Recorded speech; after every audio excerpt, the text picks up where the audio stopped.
ആനകൾ കുഴി ഉണ്ടാക്കുന്നത് എന്തിന്? നിങ്ങൾ സ്കൂളിൽ പോയിരുന്നപ്പോഴും മണലിൽ കളിക്കുമ്പോഴും അല്ലെങ്കിൽ വെറുതെ നടക്കുമ്പോഴുമൊക്കെ ചെറിയ കുഴികൾ ശ്രദ്ധിച്ചിട്ടുണ്ടോ?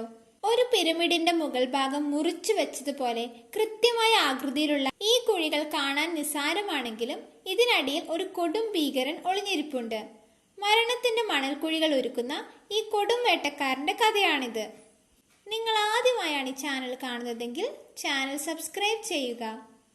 പലർക്കും ഒരു തെറ്റിദ്ധാരണയുണ്ട്, ഇവയെ നമ്മൾ കുഴിയാന എന്ന് വിളിക്കുമെങ്കിലും ഇതൊരു തരം തുമ്പിയാണ് എന്ന്. എന്നാൽ യഥാർത്ഥത്തിൽ ഇത് ആന്റി ലയൺ എന്നറിയപ്പെടുന്ന ഒരു പറക്കുന്ന പ്രാണിയുടെ കുഞ്ഞാണ്. പേര് കേട്ടാൽ തന്നെ അറിയാം, ഉറുമ്പുകളുടെ സിംഹം. ഈ പറക്കുന്ന പ്രാണികൾ മണലിൽ മുട്ടയിടുന്നു. ആ മുട്ട വിരിഞ്ഞ് പുറത്തു വരുന്ന ഈ കുഞ്ഞുങ്ങളാണ് നമ്മുടെ കഥയിലെ നായകൻ. വളർച്ചയുടെ ഒരു ഘട്ടത്തിൽ ഇവയാണ് ഈ കുഴികൾ ഉണ്ടാക്കുന്നത്. പിന്നീട് ഇവ മനോഹരമായ ഒരു പറക്കും പ്രാണിയായി മാറും. നമ്മൾ ആനയെ പിടിക്കാൻ വലിയ വാരിക്കുഴികൾ ഉണ്ടാക്കുന്നത് പോലെ ഈ കുഞ്ഞൻ വേട്ടക്കാരൻ ഉറുമ്പുകളെയും ചെറു പ്രാണികളെയും പിടിക്കാൻ സ്വന്തമായി ഒരു മരണക്കെണി ഒരുക്കുന്നു. ശരീരം പുറകോട്ട് വട്ടം കറക്കി മണൽ തെറിപ്പിച്ച് ഒരു മിനിറ്റിനുള്ളിൽ അവ ഒരു ഫണൽ ഉണ്ടാക്കും.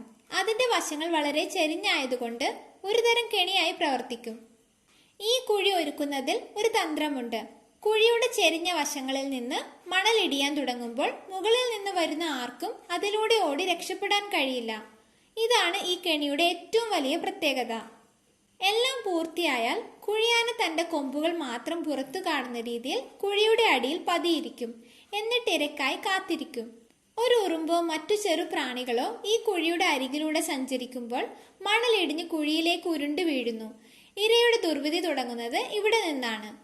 ഇര പേടിച്ച് രക്ഷപ്പെടാൻ ശ്രമിക്കുമ്പോൾ കുഴിയാന വളരെ വേഗത്തിൽ മണൽ തെറിപ്പിക്കും.